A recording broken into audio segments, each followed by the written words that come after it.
Ναι. Είναι μακριά. Τι είναι πίσω.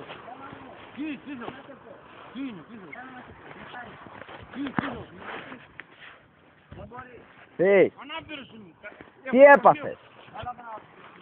Τροχαίο έχουν. Με τι, με μηχανή. Έλα εδώ να σου πει. Στρατανιώτες είμαστε. Τι είναι. Εδώ πάνω έχει κανένα μουνάκι καλό. Όχι, δεν ξέρω, τροχαίο έχω. Τι έχει. Έχω 3 μήνες με χτύψε, σλονάζω μου γαμπρός. Σλονάζω μου λέω, αυτός, ξερόι. Ναι.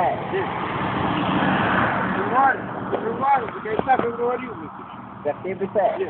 3 μήνες τώρα πααίνω στους 3 μήνες, τώρα τον Απρίλιο πααίνω στους 3 μήνες. Ναι. Να σε πω, ποιος σε χτύπησε. Ξερόι, σλονά. Αυτός ήταν φυλακές, αγροτικές φυλακές, στην Κομωτινή. Και 40 χρόνια. σε χτύπησε. Ναι, με χτύπησε και Τι έπαθες, πού. έμεινα παράλυτος, 40 μέρες κουτσέλ. Σε καροτσάκι. Να, δεν με βλέπεις. Σε καροτσάκι σε Όχι, τώρα. τώρα περπατάω. Περπατάω αλλά κουτσέλ. Δεν μπορώ να τρέξω. Και τι έχει πάει στα πόδια. Παραλυσία. Παραλυσία. Άντε, Γιατί? Και να σου πω, με το ζόρι περπατάς δηλαδή. Ναι, με τους ζόρους, δεν μπορώ να τρέξω. Να σου πω, Καθόλου, έχω αυτοκίνητο. Άμα είναι κατήφορο, Τρέχεις λίγο. δεν μπορώ να τρέξω. Άμα είναι ανηφόρα Άμα είναι, τρέχεις. περπατάω, αλλά άμα είναι κατήφορος δεν μπορώ. Α. Άμα είναι χιόνι, η λάσπη, δεν μπορώ να πω. Ναι. Βουάου, κατάλαβες.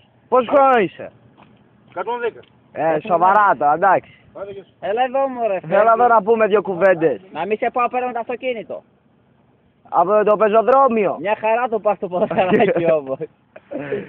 Αουριά. Άμα σε λέω. Παλιό που Βάρια όλοι. Στην αστυνομία ήταν η άλλη. Ναι ρε, Βάζεις δεν βίντεο. είναι.